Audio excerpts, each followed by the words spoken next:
what's up? Welcome back. Today we're going to be making a entry table. We're going to have live edge on one side. When you get a nice piece of wood like this, you really don't have a lot of work to do. So we're going to clean this up, get the bark off of it, sand it down, make sure that the legs are fitting well, probably router those up in the bottom of it, and then put some finish on it. We should be good to go. So let's go. Alright, so here's what we're working with. Brought up a couple different options of design, one being like kind of live edge on both sides. I thought that would be pretty cool if you find the right piece. He, however, liked the idea of having it flush with the wall along the back, and so we're going to cut that back side straight. And then we talked about legs, hairpins, wood, metal. We ended up going with a metal leg that we can move this piece down on and make it like a full rectangle look. It'll all be black metal on the walnut wood. It'll look really nice accent. There'll be a couple inch overhang on each end, and then obviously where the live edge happens. When working with entry tables, a lot of them are probably 4 to 5 foot long.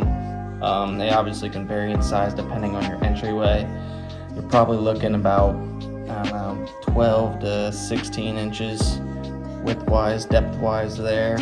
And then you're probably looking about 30 to 34 inches tall. One thing we're going to want to make sure is we keep those legs 1 inch off of the back wall for any trim or shoe molding. That's the goal with the design, and he knows what he wants, so let's give it to him. So what we're going to do, we're going to find the center of this slab, and I'm going to show you how to do that. I'm going to take it from the sapwood to sapwood. You take your tape measure, extend it to a number that's easily visible. Put it on the corner, extend it. We're going to go 32 inches. Then you mark halfway at 32 inches, 16. Right there. And then from sapwood to sapwood, we'll do 20 as well over on this side. Mark the 10. And we're going to draw the line in between these. Take a chalk line, ruler, whatever you got. You're going to line it up. Both sides, and you're going to snap it out. I like to do a couple, just in case. So as you can see, I had one mark there, one mark somewhere in there, made my line, and now we got a parallel line going straight down that way. We're going to measure from the line over to the shortest side there, and whatever that is, we're going to cut the parallel to this line. And that will give us our flush on the wall side. And then we're gonna leave this side as a live edge. All right, so we got it all square. We got this side cut nicely, got the back cut nicely. We're about to start the legs.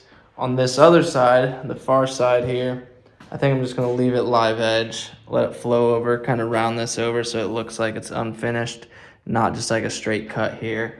Not sure really what to do here. Let me know what your thoughts are though.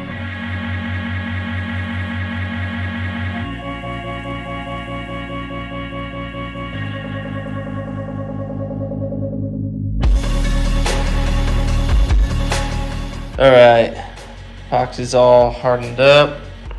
Waited a few days. Gonna take off the tape and the caulk and scrape off the extra epoxy, and hopefully just leaves us with a little crack filled. So here we go. All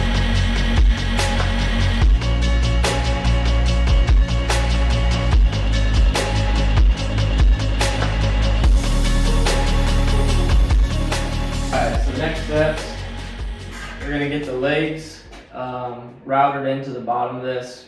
We're gonna measure it out where we want it to be. Approximately, we're gonna want them about 1 inch off the back. That's for when you push this up against a wall to be flush with the wall. Most walls have a base trim or a kick plate, whatever you want to call it, shoe molding. And so we want to have 1 inch overhang on the top, so when we push it flush against the wall, the legs are not pushing against that base plate. So we're gonna lay this out. We got two spots for it. One on this little bump out, and then one over here. Like I said, they're gonna be 1 inch off the back, so I'll do some measuring here. And I'd like to router out the channel for where they're gonna sit, and that way there's no missing it when it comes to the client laying it out. Probably gonna give it 7 or 8 inches off each edge. Maybe a little less, maybe a little more, depending on how it looks. That way you get a nice overhang on both sides as well. And then yeah, we'll get those in and we'll start sanding and finish this thing.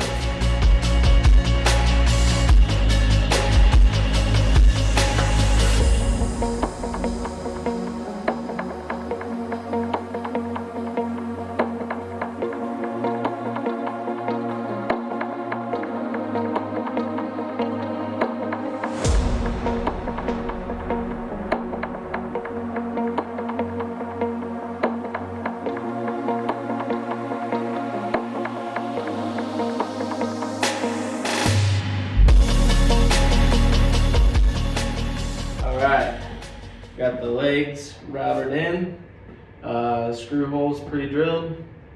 Now it's on to sanding. We're going to sand the bottom first up to 180. We're going to start at 80, 120, 180, water popping in between, flip it over, do the same thing, 80, 120, 180, but we're going to go to 220 on the top side, water popping in between each one.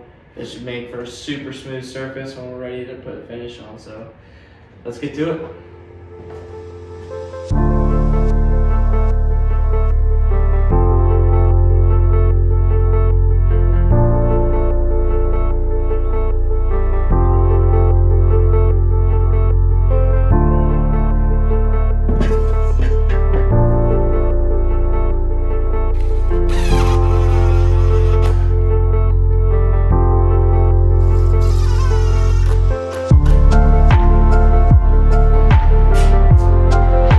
Finish this thing.